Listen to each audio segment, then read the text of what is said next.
Well, in our series of Where Are They Now, I must admit, probably one of the more controversial figures on the Isle of Man, Trevor Baines is with us, and I'm going to start, Mr. Baines, by reading out your Wikipedia. I mean, you have a Wikipedia. You may, yeah. Okay. You are a British convicted criminal, formerly a businessman, who claimed to have amassed an estimated fortune of over £130 million through banking, financial trading and investment in the Miss World competition. This claim was later described by a Manx judge as based on a lie. Now that's a start for 10. I've never seen one to have that in your Wikipedia. Yeah. And I suppose people do want to know what has been happening to Trevor Baines over the last few years. I mean, very high profile cases. Should we go back to that? Should we deal with that first? Yes. I mean, your world came tumbling down, didn't it? Well, it did, yes. A bit of a blow, you could say. A bit of a blow? Yes. Did you not lose everything? Yes. They took the lot. I think the biggest blow was, in that whole case, was the fact that the crook, the actual crook, came to the Isle of Man and gave evidence of, didn't say anything really.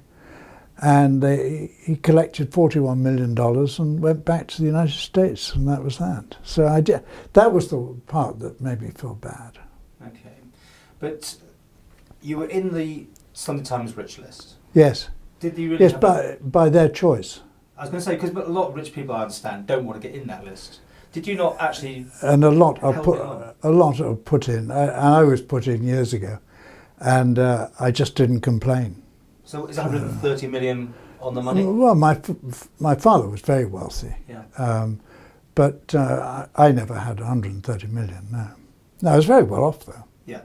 Mm. And as I say, everything changed pretty quickly for you. Do you think you were a scapegoat to some degree? Because I don't think there's been many other cases that have gone through Manx courts anyway on this sort of. Yes. Were they focused on you? Do you think that you were? Yes. Be made an example of or something?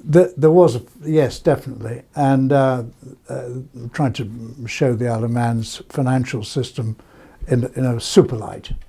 Deemster Carouche, who opened the whole performance, he knew exactly what had happened, that we were conned, and unfortunately he died.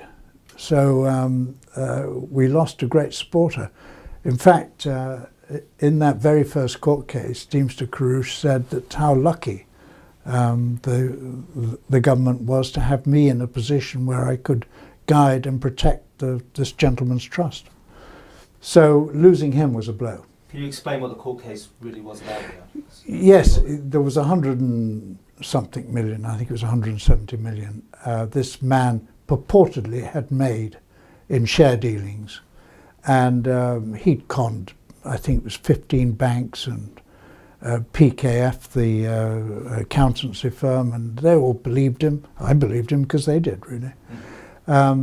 And it turned out that it was built on air, the entire company, and that there'd never been any substantial thing to sell. And you didn't know anything about that? No, nothing, absolutely nothing.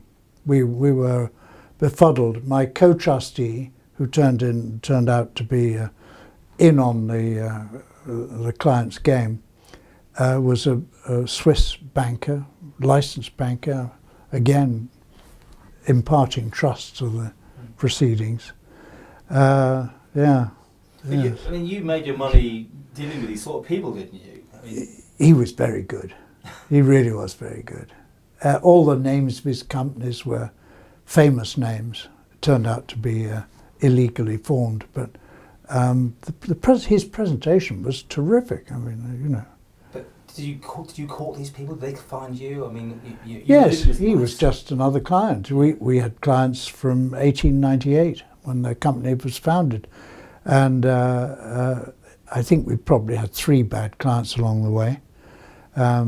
But this one just slipped through the net. I didn't know. I really didn't know. Okay, well, there's that court case, and then of course there's all this business about you funding the court case, which, I think you got done for that as well, didn't you? You did. The money was taken. How do you deal with that accusation that you stole money from somewhere else to pay for your court proceedings? I don't want to say too much about that, but I understand anything that's litigation, obviously. Yes, yes. But let me put it this way: the authorities claimed that I had stolen the entire contents of a friend's trust, which was untrue. Right. That I don't want to say any more than that. Not for that. Right. But okay, let's go to the point that you went to prison. Yeah. So you were found guilty. Of the yes, the big Do you issue. accept that guilt now? Yes, in the sense that I shouldn't have been conned, but I didn't do anything. We didn't actually make any money. I think we increased the value of that trust from 175 to 240 million by judiciously investing, and that was all returned, every penny of it. And I think they accused me of falsely receiving $29,000 over the 3 years or 4 years or something. It was nonsense. Should we be feeling sorry for you? I mean, no.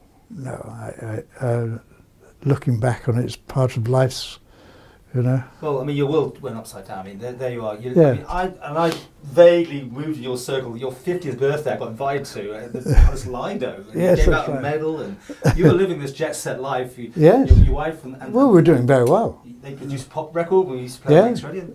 I mean, that's it. I mean, so people see this that the mighty have fallen. Do you think? Yeah. You would. Well, you have already said about the targeting thing, but yeah, you've gone from that lifestyle to going to Jerby. Yes. That must have been a shock. But all these things, I have had a very exciting life. And I remember when I bought Miss World, Eric Morley, who was running it, dreadful man, he said, "Trevor, I'm ringing you because we bought a hotel in the Bahamas or some Bermuda, and you should go out and see it." So I went out, and it turned out to be a one-time hotel that had fallen into the lake, and it was all madness, Mm-hmm. I just laughed it off. And What was it like, though, moving to the prison and the way? Jerby. Yeah. Yes, Jerby. It's an interesting place. I think it cost £75 million or something to build, and houses 80 people on average, over I think 5 wings, so probably 20 people to a wing. It's extraordinary. The size of it is just. Liverpool would do well with it. Were you picked on? Did you find it easy? No. I had wonderful. People were absolutely fabulous. Staff were terrific, and the other residents were great fun. But you put yourself on stage quite a bit, didn't you? I heard that from people who also were up there when you were there. You got you didn't. There were obviously some pressures there from people, weren't there? Or you wanted to get away from people. I didn't notice. I signed up for every. I was the chief librarian from the first week, and then I signed up for languages and art and anything that was on offer. I was there. So from 8:30, 9 o'clock in the morning, I was never in my cell. I was wandering about doing things, Yeah. And the gym, of course. I'm just fascinated about this sort of change, though. From the jet set to this sort of thing. I mean, you could never imagine it in your wildest dreams what was going to happen like that. No. It was way beyond shock. I really couldn't believe it. When I remember the actual day we dealt with the whole thing, and the money had been sent back to whoever was supposed to receive it. Certainly it wasn't me. And I got a call from a lawyer saying they found a letter from the police in Switzerland saying that they were starting criminal proceedings against you. I goes, why? It's been dealt with. Yeah. There's no loss of funds. Actually, the funds were increased dramatically. So I didn't, I just didn't understand it. How's it changed you? What do you mean, older and wiser? Well, you made it. It's not silly, but I'm there at your house when everything was being sold off. Yes. You'd lost everything. Yes. There were drawers with bills in them, and I think that had a lot number on them. Yes. You literally were. Literally taken to the cleaners in that sense. It was quite disgusting the way it was carried out, and unnecessary. Yes, but I don't want to. That is time gone, How do you subdue now? I mean, you're still here on the Isle of Man, but you live sometimes elsewhere, do you? Or? I live in France too, yes. Courtesy of a great friend, German friend. And between the two, and have a very happy life. But a completely different sort of life. Completely different, yeah. How does Trevor Baines fill in his day these days? I mean, you don't mind me saying how old you are, because you don't do well. 77. Yeah.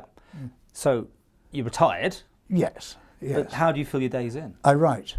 Ah. I do. I write a lot. Apart from a daily blog, I've written my autobiography, which will be on sale soon, and sorry about that. Sorry. And a children's book, and a few other bits and pieces, you know. So that's most of my days writing. And it's a bit rude to ask this, maybe, but Yeah. you know, money-wise, you're okay. Yeah, I mean, it's absolutely fine. Yeah. And did you lose a lot of friends in all this? It's amazing. Friends who I didn't think were particular friends turned out to be terrific friends, and some who I thought were very good friends turned out to be not such good friends. But by and large, my circle didn't really change very much. Still got a huge number of friends in Switzerland, and tobogganing. So when you were banged up, you still got visitors and people. You weren't shunned in that sense. Letters and yes, yeah. Any advice for people who are trying to make their way in the world? I mean, you know, not to sail too close to the wind. Is that one of the you know? Yes. I don't put words in your mouth, but you know. To be honest, I wouldn't. If I could have the whole thing again, I wouldn't be a CSP in the Isle of Man. It's everything you do. Alan Gough, a well-known local advocate, he wouldn't mind me saying, once said that every pound in the Isle of Man is on the run from somewhere. Well, that was then, right? Do you think it's much more regulated now, actually? There's a reason for investing in the Isle of Man or the Cayman Islands or Jersey or Guernsey. There's a reason, and it's usually either VAT or tax. So you are always sailing close to the wind. Do you admit you were sailing close to the wind yourself then, by saying that? All CSPs do. Right. Yeah. It's part of the... Someone comes to you and says, I don't want to pay tax. You know? Mm-hmm. So, any future things, and besides your autobiography, but have you got other plans you want to do, or are you just happy to sit in a well-known pub in town, which I've seen you a few times, those yes. sort of things? Enjoying your retirement? The Fidgeon. Yes, I do. And I'm actually very busy. I can't really tell you. I do photography and writing and so on. All the things that I would love to have done but never had time to do, I'm now doing. So it's completely different. Some people might say, you know, we shouldn't be interviewing you. You're a convicted criminal, as it says there. Yeah. How do you view yourself now, though? I don't feel. I'm certainly convicted. I've never thought I was a criminal. I thought I was really well and truly conned by a master criminal, who I see him on the internet, and he's giving lots of money to charity and playing polo in New York State. And that's the only thing that offends me. And you can't get... Because he should be in prison. And you can't get any justice in that sense back? I mean, no. That's it? No, it's gone. So it must be quite hard then, you say, watching his lifestyle. Yes. And that should be your lifestyle, in your head, I guess. This is why I train myself not to look backwards, except for the fun things.